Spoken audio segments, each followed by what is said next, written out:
작은 양치기의 묵상 여행을 청취해 주시는 여러분에게 참 좋으신 하나님께서 복에 복을 주시기를 참 좋으신 우리 주님 이름으로 축복합니다. 창세기 5장 1절을 보니까 이것은 아담의 계보를 적은 책이니라, 그렇게 말씀하시네요. 오늘 우리가 성경을 읽다 보면 가장 지루하고 흥미를 느끼지 못하는 부분이 족보 이야기입니다. 어떤 성서학자들은 말씀하기를 성경은 이스라엘의 족보요 또한 이스라엘의 역사 이야기다라고 말하는 분도 있습니다. 맞습니다.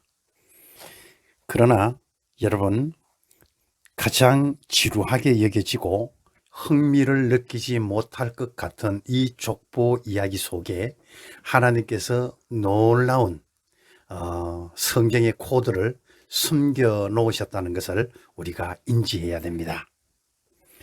족보는 마치 나무의 나이테와 같고 많은 음원들을 기록해 놓은 레코드판과 같다고 할 수 있습니다. 오늘 창세기 5장 아담의 계보에 관한 말씀을 끝까지 청취하게 된다면 오늘 하나님께서 이 아담의 계보, 족보 이야기를 통해서 저와 여러분에게 하시고자 하는 지금 이 순간 말씀하시는 생생한 레마의 음성을 듣는 복된 저와 여러분이 되리라 믿습니다. 1절 말씀을 보면 이것은 아담의 계보를 적은 책이니라 말씀하시면서 3절에 가서 이렇게 말씀합니다. 아담은 130세에 자기의 모양 곧 자기 형상과 같은 아들을 낳아 이름을 셋이라 하였고 그랬습니다. 이 부분에서 먼저 짚고 넘어가야 될 부분이 있는데요. 아담은 셋을 낳기 전에 이미 아담에게 아들이 있었습니다. 첫째는 가인이었고 둘째는 아벨이었는데 오늘 창세기 5장 말씀을 보면 가인과 아벨의 얘기를 언급하지 않고 셋으로부터 시작하고 있다는 것을 눈여겨보아야 됩니다. 잠깐 4장 25절로 올라가게 되면요, 아담이 다시 자기 아내와 동침하매 그가 아들을 낳아 그의 이름을 셋이라 하였으니, 여기에서 중요한 부분입니다. 이는 하나님이 내게 가인이 죽인 아벨 대신에 다른 씨를 주셨다 함이며, 그렇게 말씀하시네요. 아벨 대신에 다른 씨를 주셨다고 말씀하고 있습니다. 특이하지 않습니까? 셋을 씨로 말씀하고 있습니다. 하나님께서는 오늘 이 말씀을 우리가 묵상하게 되면 하나님은 아벨을 통해서 또 가인을 통해서 놀라운 일을 하기를 원하셨지만 창세기 4장에서는 가인이 아벨을 살해함으로 말미암아 아인은 생을 마감했고, 또 4장 보게 되면은 가인은 끝끝내 하나님의 부르심과 회복에 대한 말씀 근거를 뿌리치고 끝끝내 하나님 곁을 떠나가셨으므로 오늘 창세기 5장을 보면 하나님께서 다시 셋을 통하여 아담의 가정에 기쁨을 주시는 동시에 셋을 통해서 새로운 일을 시작하고 계획하고 있다는 것을 우리가 엿볼 수 있습니다. 오늘 이 말씀을 볼 때 하나님은 포기하지 않는 하나님이십니다. 오늘 이 창세기 5장 아담의 계보를 보게 될 때에 하나님은 다시 새롭게 일을 시작하시는 하나님임을 볼 수 있습니다. 그런데 그 새로운 일, 그 새로운 시작을 누구를 통하여 하고 계시느냐? 셋을 통해서 행하시고 있다는 것을 우리가 눈여겨보아야 됩니다. 오늘 이것이 창세기 5장을 통해서 하나님이 저와 여러분에게 말씀하시고자 하는 메시지입니다. 그것이 아담의 계보, 아담의 족보 이야기로 언급되고 있는데 4절에는 아담은 셋을 낳은 후 셋을 낳았고, 6절에 가서 셋은 에노스를 낳았고, 9절에 가서 에노스는 게난을 낳았고, 12절에 가서 게나는 마할랄레를 낳았고 15절에 가서 마할랄레는 야렛을 낳았고 18절에 가서 야렛은 에녹을 낳았고 여러분 에녹 친근한 이름 있지 않습니까? 야렛은 에녹을 낳았고 21절에 가서요 에녹은 머두셀라를 낳았고 22절 머두셀라는 24절이네요. 25절입니다. 25절에 가서 머두셀라는 라멕을 낳았고 26절에 라멕은 28절에 가서요 노아를 낳았다 라고 말씀하고 있습니다.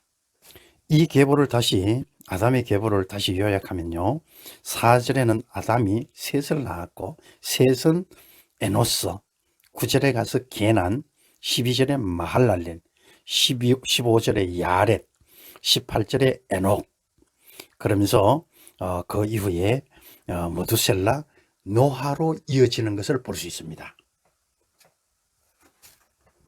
여러분 창세기 5장 아담의 계보를 보게 되면요 4장에 언급했던 가인의 이야기와 아벨의 이야기는 두 번 다시 언급되지 않고 있습니다. 오늘 우리가 여기에서 알아야 될 것이 있습니다. 하나님은 지금 아담의 계보를 족보로 언급을 하고 있지만 오늘 이 족보 이야기를 통해서 우리에게 하시는 말씀은 하나님은 그렇게 말씀하고 있습니다. 하나님은 성경은 이어지는 역사가 있고 끊어지는 역사가 있다는 것을 오늘 우리에게 말씀하고 있습니다. 오늘 이 말씀을 우리가 묵상하게 되면 이런 말씀이 또 묵상하게 됩니다. 신약성 누가복음 10장 20절에 보게 되면요 주님이 제자들에게 이런 말씀을 하셨습니다. 귀신들이 너희에게 항복하는 것으로 기뻐하지 말고 너희 이름이 하늘에 기록된 것으로 기뻐하라. 여러분 굉장히 중요한 말씀입니다. 오늘 주님은 성경은 너의 이름 석자가 하늘에 기록된 것으로 기뻐하라고 말씀하고 있습니다. 다시 돌아가서 창세기 5장 말씀을 보면 분명히 가인과 아벨이 있었지만 오늘 창세기 5장부터 참 전능하신 하나님께서 셋을 통하여 아담의 계보를 아담으로부터 이어지는 역사를 새롭게 시작하고 있다는 것을 눈여겨보아야 됩니다. 이사야 43장 7절에 가게 되면 하나님은 이사야 선지자를 통해서 이렇게 또 말씀하셨습니다. 내 이름으로 불려지는 모든 자, 곧 내가 내 영광을 위하여 창조한 자들을 오게 하라. 그를 내가 지었고 그를 내가 만들었느니라. 여러분 놀랍지 않습니까? 하나님은 지금 이 순간도 찾고 계십니다. 부르시고 계십니다. 내가 지은 자들 중에 내 영광을 위하여 창조된 자들이 내게로 오게 하라. 여러분 바로 이것입니다. 창세기 5장 말씀이 바로 셋의 이야기로부터 다시 시작되는데 바로 이것입니다. 하나님께서는 셋을 통하여 하나님께서 새로운 일을 행하겠다고 드러내고 계십니다. 오늘 그 주인공이 저와 여러분이 되기를 주님의 이름으로 축원합니다. 역대기 하 16장 9절에 가서는 또 이렇게 말씀하십니다. 여호와의 눈은 온 땅을 두루 감찰하사 진심으로 자기에게 향하는 자들을 위하여 능력을 베푸시나니. 여러분 이 말씀도 우리가 깊이 묵상해 봐야 됩니다. 지금 이 순간도 하나님께서는 온 땅을 두루 살피시고 계신답니다. 전심으로 하나님을 향하는 자, 하나님의 영광을 위해 살고자 하는 자를 복 주시려고 찾고 계신다는 말씀입니다. 여러분 오늘 창세기 5장 아담의 계보 이야기를 통해서 셋을 통해서 쭉 이어내려가고 있습니다. 족보 속에 숨겨진 바이블 코드. 오늘 하나님은 아담을 통해서 아담으로 이어지는 이름 속에 셋을 통해서 셋의 후손에게서 에녹이 오고 에녹의 후손에게서 노아가 태어나는 것을 볼 수 있습니다. 오늘 끊어지는 족보가 아니라 이어지는 족보, 하나님 나라의 이름이 기록되는 그 영광의 족보 속에 저와 여러분들도 속하는 복의 대열에 동참하게 되는 복된 저와 여러분이 되기를 주님의 이름으로 축복합니다.